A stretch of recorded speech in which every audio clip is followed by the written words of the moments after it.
대한민국 그리고 세종대전의 오늘을 정리합니다. 뉴스앤톡 투데이 뉴스 시작합니다.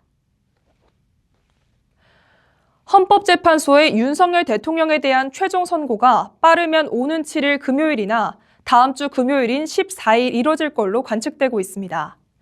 앞서 노무현 전 대통령은 변론 전결 이후 14일, 박근혜 전 대통령은 11일 만에 선고가 이뤄졌고 모두 금요일에 이뤄졌던 걸 고려하면 이번 주 금요일로 지정될 가능성도 있습니다.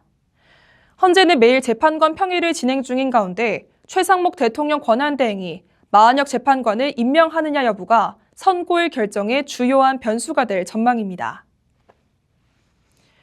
지난해 10월 출범한 한국기독교교회협의회 NCCK 시국회의는 전광훈 목사 등 일부 기독교인들에 대해 극우적 선동과 파괴를 일삼고 있다며 전 씨를 목사라고 부르지 말자고 제안했습니다.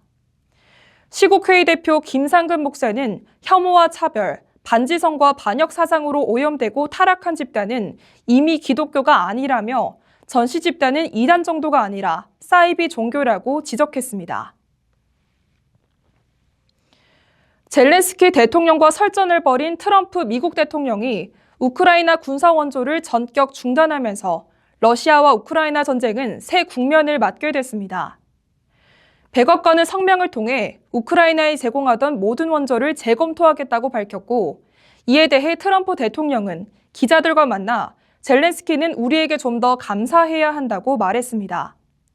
외교 소식통들은 지난번 설전을 원조 중단의 배경으로 분석하면서 우크라이나가 받은 국제 원조 가운데 절반가량을 미국이 담당했던 것만큼 전쟁에서 우크라이나는 큰 타격을 입을 것으로 우려하고 있습니다. 대전지검은 송활섭 대전시 의회 의원을 강제추행 혐의로 송치 5개월 만에 재판에 넘겼습니다. 국민의힘 소속이던 송 의원은 총선을 앞둔 지난해 2월 같은 당 후보 선거 캠프에서 일하던 여직원을 상대로 신체를 만지는 등 여러 차례 성추행한 혐의를 받고 있습니다. 이와 관련해 대전시의회는 지난해 9월 송 의원의 제명을 표결에 붙였지만 시의원의 3분의 2가 반대표를 던져 송 의원은 지금까지 현역 시의원으로 활동 중입니다. 의정 갈등이 해결되지 않는 가운데 대전 충남의대 학생들의 수업 파행이 이어질 전망입니다. 오늘 개강하는 충남대 의대는 어제까지 609명 복학 대상자 가운데 114명만 신청했고 복학 신청자 가운데 38명만 수강 신청했습니다.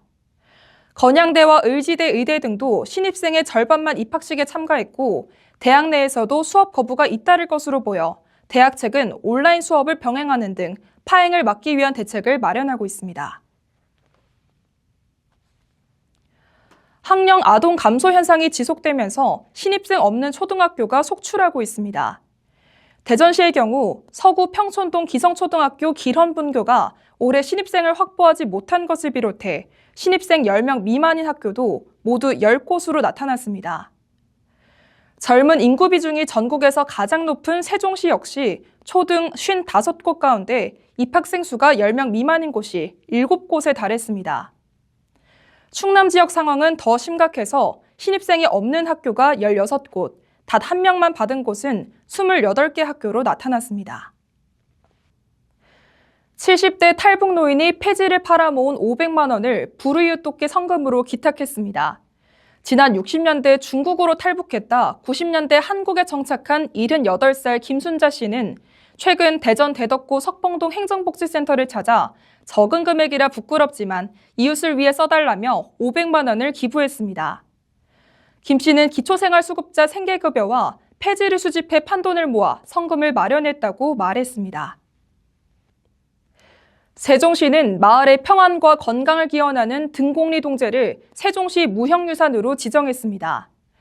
등곡리 동제는 세종시 북악면 등곡리 주민들이 정월대 보름에 한자리에 모여 한 해 동안 탈 없이 태평하게 지내기를 기원하는 제2의 일종으로 똥쑥간 태우기, 낙화 내리기, 탑재 순서로 진행되고 있습니다.